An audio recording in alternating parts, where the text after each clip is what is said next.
Hi there, Danny from the Joshua Tree, and thanks for joining us. Again, we're meeting in person at Sunday at 10 a.m. But for those of you who can't join with us, we're going to continue working our way through the book of Joshua together now. And as we get to Joshua chapter 7, we get to some more confronting images, the idea of how God delivers justice. And for justice to be discussed, it means that a crime has been committed, that punishment must be enforced. And they're the really kind of things that we don't really like hearing about, that we want to dismiss.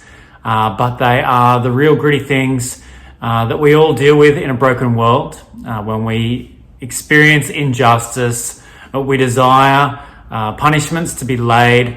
When we've been hurt, we have a sense that those who have committed that hurt should have consequences. And even when we hurt others, there's something deep within us that gives us a sense of guilt, that we tend to want to hide the mistakes or hurt that we've done, that we aren't proud of these moments. And so whilst there's some confronting topics in our passage today, they are real topics and they are relevant because God has not only created this world, but he is at work in this world. And for him to be at work is for him to deal with all aspects, and it's particularly in the unpleasant and broken parts of this world that we do ultimately want change and restoration, don't we? So let's have a look at our passage. If we just remember the context, God's people have been promised this land. They've been freed from Egypt. They wandered in the wilderness because they doubted that God was going to be able to provide against this strong and formidable inhabitants. But the next generation have crossed through the Jordan River miraculously. They've walked around this city of Jericho and seen the walls collapse and taken this. We've seen a great picture of refuge and rescue through Rahab and her family. And so now things continue on. But in chapter 7, verse 1, there's a little insight into what happened in the previous account. This victory over Jericho had particular instructions about what was to happen when they took that city. And from chapter 7 verse 1 we see this. But the Israelites were unfaithful in regard to the devoted things. Achan, son of Carmi, the son of Zimri, the son of Zerah of the tribe of Judah, took some of them. So the Lord's anger burned against Israel. So what we can see here is an account of something that happened in Jericho. This individual, Achan, rather than allowing the devoted things to either be destroyed if possible or dedicated to God in his treasury, has seemingly taken some for himself. And so it's this picture of unfaithfulness. And so what we're going to see here is that this crime of one individual is going to fill the whole nation with a guilt before God. The nation holds responsibility for the obedience of every member. And so they're charged with the same punishment that this one offender has deserved. And so this crime is really a taking of what was to be set apart for God. These items were to be devoted to God. But this individual has kept them for himself. And so as we flow into verse 2, we see what happens where there is a dual perspective. Verse 1 has given us an insight into information that God was aware of, that this individual had taken some stuff for himself, but Joshua at the moment of verse 2 is not aware of it. And so we are reminded that there is a sense that as we're involved in life, we don't have all the information. And so what we see with Joshua is that he tries to navigate life with the information that he has, but it's really important for him to consider God's perspective because God has seen what's happened, and it's because of what's happened that the following events unfold. Verse 2, now Joshua sent men from Jericho to Ai, which is beneath Beth Aven to the east of Bethel, and told them, go up and spy out the region. So the men went up and spied out Ai. Now again, there's a similar scenario to that initial assessment, spies being sent. What are the chances of victory in this next city? And verse 3, when they returned to Joshua, they said, "Not all the army will have to go up against Ai. Send 2,000 or 3,000 men to take it, and do not weary the whole army, for only a few people live there."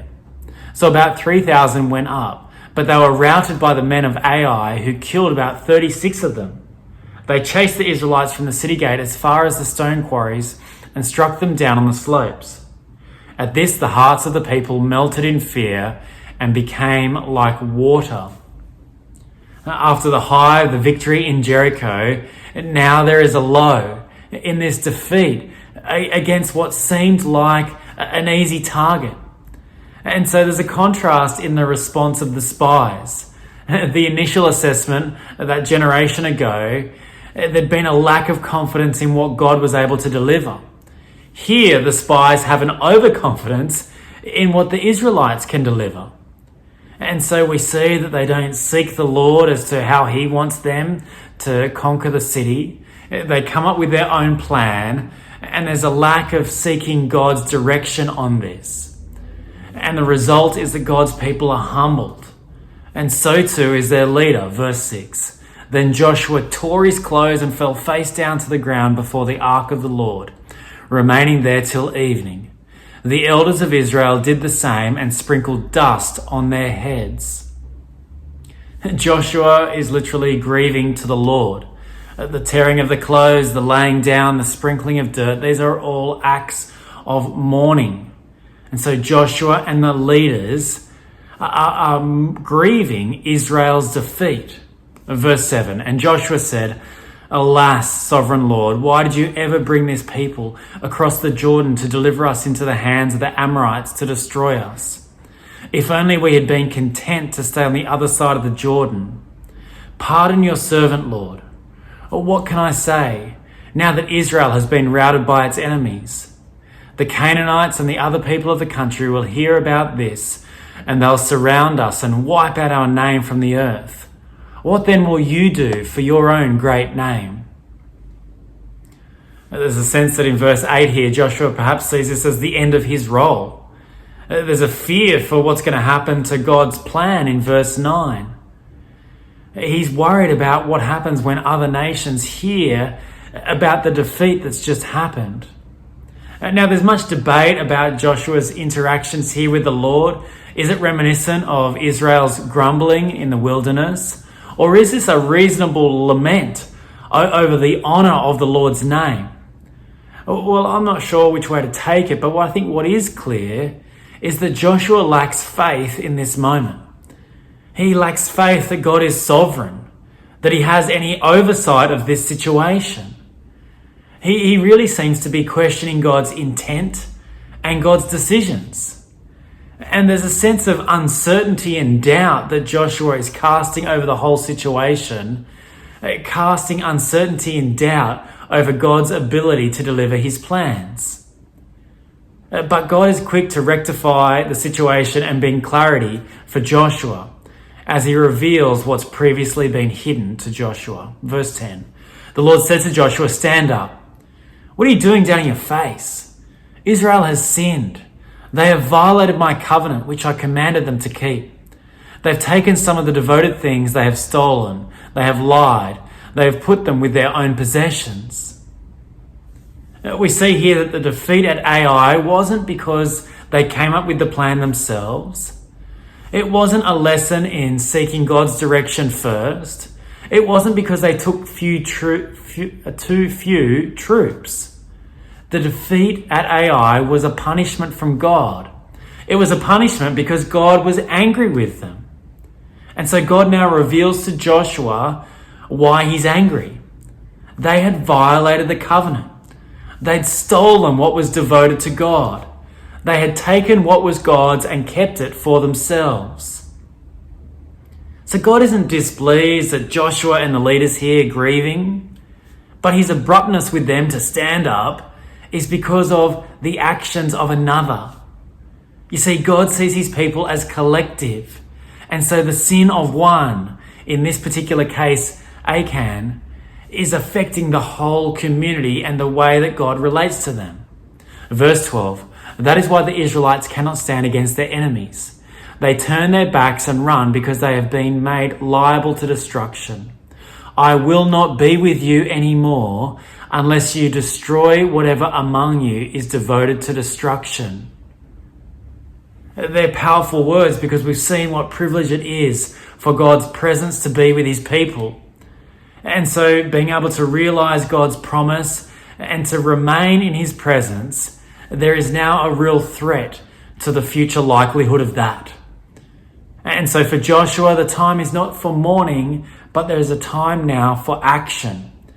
He and the leaders need to rectify this broken situation. Verse 13, go, consecrate the people.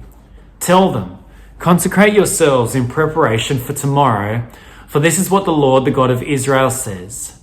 There are devoted things among you, Israel.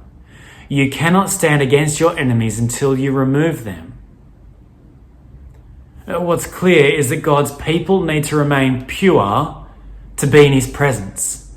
And so the first step is to consecrate themselves, as we saw in chapters 5 and 6, was a cleansing.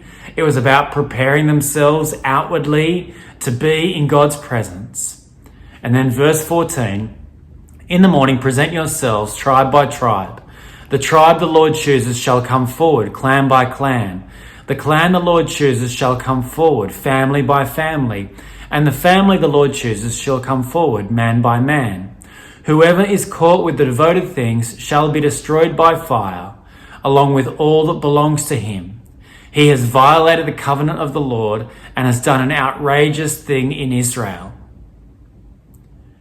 God is going to reveal who the guilty one is by a process of elimination. And the nation would only be innocent when the guilty are punished.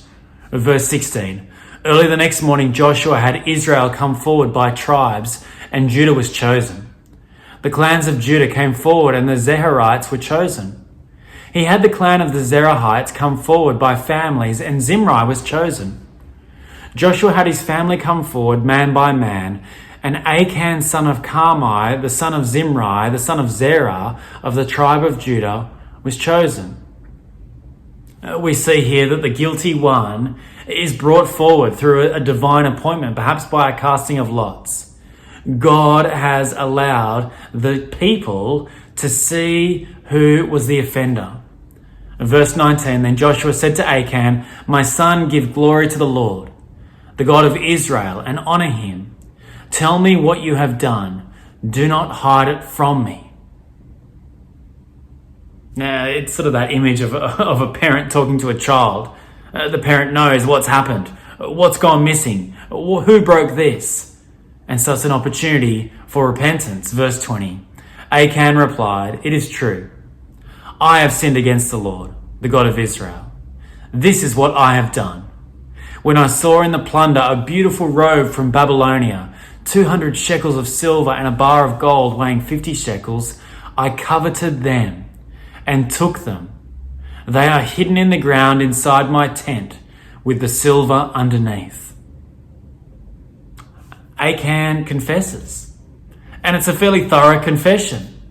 He owns what drove his action. He was drawn by the beauty of the robe. He then took it. He hid it. He buried it. He protected it. He wanted to hide it, not just from the people, but from God himself. And he says that he coveted. It's that he desired which he did not deserve. And he justifies the action by classifying these items not as devoted things, which either need to be destroyed or dedicated, but as plunder, which in other conquests were fair game for people to take. And so, verse 22, Joshua sent messengers, and they ran to the tent. And there it was, hidden in his tent, with the silver underneath. They took the things from the tent, brought them to Joshua and all the Israelites, and spread them out before the Lord. Justice can now be delivered because the evidence has been assessed. Achan has confessed to the crime. Others have gone and seen and found that which he'd taken.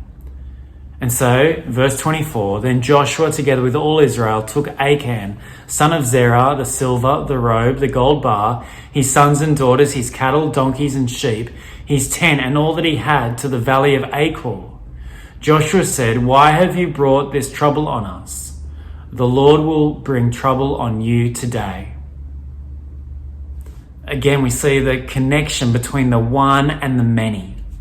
For the good of the many, the one needs to be punished. Now, this sort of makes total sense in a communal society, but for our individualistic society, it's a bit hard to accept as being a just action. But even if we sort of think of it in our families, that the recklessness of one individual can affect the many, the neglect of one individual in a family has ramifications on all. Think about organisations, businesses, or sporting endeavours where the bad apple can infect the lot. One individual can influence the many. And so what we see here amongst God's people is that God demands loyalty. And when loyalty has been betrayed, God will deliver justice. Verse 25, then all Israel stoned him, and after they had stoned the rest, they burned them. Over Achan they heaped up a large pile of rocks, which remains to this day. Then the Lord turned from his fierce anger. Therefore that place has been called the Valley of Achor ever since. Judgment comes. Death ensures. Achan's actions would be remembered for generations as a warning against unfaithfulness, a warning about the danger of coveting that which isn't yours, a reminder that there is a danger in that which is physical, beautiful, present. There is a great danger in us seeking that, loving that, desiring that more than listening and trusting God. And the great lie of Achan is that he could justify his actions and hide the consequences from God himself. And so we see here in Joshua chapter 7 that God is angered by sin. When we take what is his and claim it as our own, it angers him. And if we think about the actions of Achan and translate it to us, it's really about us taking our lives. This life that we were given. None of us decided when we would be conceived. None of us chose which family we would be born into or the circumstances that surround our life. But when we take this life that is a gift and we make it all about us, when we shape our life based on our desires and our plans, then really we're replicating the very essence of sin that is seen in Achan. And sin angers God. When we covet this world, our lives, when we take that which is given as a gift and claim it as our own, then that angers God. Now, this is a hard message for us to hear. We don't want to get a sense that we're in trouble. And perhaps we don't even really want to believe in a God who'd get angry. But I wonder whether the events over the last couple of weeks in Western Australia give us some picture with the abduction of this young girl, Chloe Smith. How did her parents, her friends, wider family, the community, in fact the whole nation feel? Who were outraged, angered that someone would take a child from their family. And really, the details are yet to be disclosed, but at this moment, it seems that what really must have happened was that an individual coveted that which they did not have right to. That they took and they hid, not just a thing, but a precious 4-year-old. And so we would all cry for justice against that action. And so too, God is angered by sin, and God will deliver justice. And so this stone memorial remained as a warning.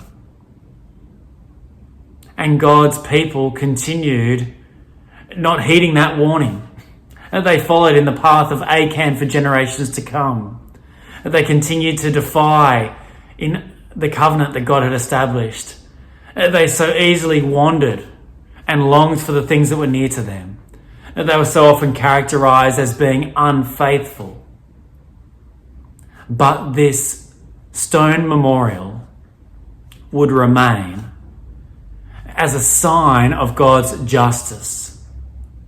Justice that he would deal with sin, but also a sign that justice showed what he valued. And so God ultimately values relationship. That's why a betrayal of relationship, disloyalty, has such grave consequences. And so God pursues relationship with people as his primary purpose.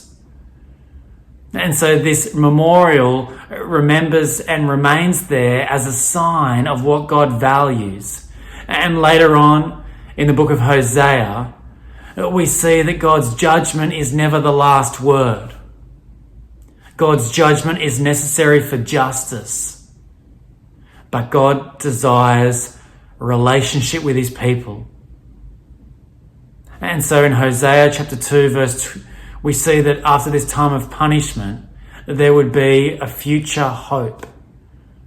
In this image in Hosea of God pursuing his unfaithful spouse, we read, "I am now going to allure her. I will lead her into the wilderness and speak tenderly to her. There I will give her back her vineyards, and I will make the valley of Achor a door of hope."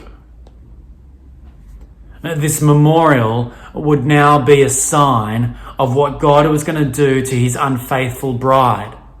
There is hope now for all who are unfaithful towards God, all who have broken covenant, which is great news for us because that is the attitude that we all embody. We're all characterized by unfaithfulness, but God offers hope because he desires relationship. And relationship is only established because God delivers justice. And so just as the sin of one would be representative for the damnation of many in this situation with Achan and the people of Israel, when we move forward to the sending of the Saviour, the innocence of one would bring about the innocence of many. The death of a pure one would be a substitution for the sin of the multitude. And so it's in the Lord Jesus that we see God's justice delivered against sin. We see his anger rightfully expressed against an attitude of unfaithfulness. An unfaithfulness that wasn't embodied in Jesus' life, but was offered as a substitute. Through his perfect faithfulness, though we who are unfaithful can have our sin dealt with, justice can be delivered, and so that we have hope. And so the symbol that Christians have for hope is the cross, that our sin has been dealt with. The sin of many has been dealt with because of the substitute of one. And so we don't need to hide anymore. We continue to wrestle with hearts that covet things around us. We struggle to trust in God's goodness. We take things in this world and we shape our lives around them. And we are invited to look towards the cross as the substitute of the one for the many, to realign ourselves. And actually, Achan's confession can be somewhat of a model for what we do with our unfaithfulness. That we seek to search the motive. What was it that allured us? What is it that we have done? and we plead for mercy, and we receive forgiveness. Friends, God desires loyalty. God desires relationship. God has delivered justice so that relationship can exist. This is the hope that he is wanting us to cast our eyes for. Let us not try and pretend that anything we do is hidden from God, but help us to delight that although he sees all, he has provided the means for us who are unfaithful to be in the most intimate relationship with him. So let's be a people who are quick to own our failings, to not try and cover things up. But as we expose our unfaithfulness, as we confess our sin, his great act of love in sending the one perfect one as a substitute for the many imperfect has given us security and certainty and ultimately hope. Friends, may this be the news that shapes you, not just today, but in the months and years ahead.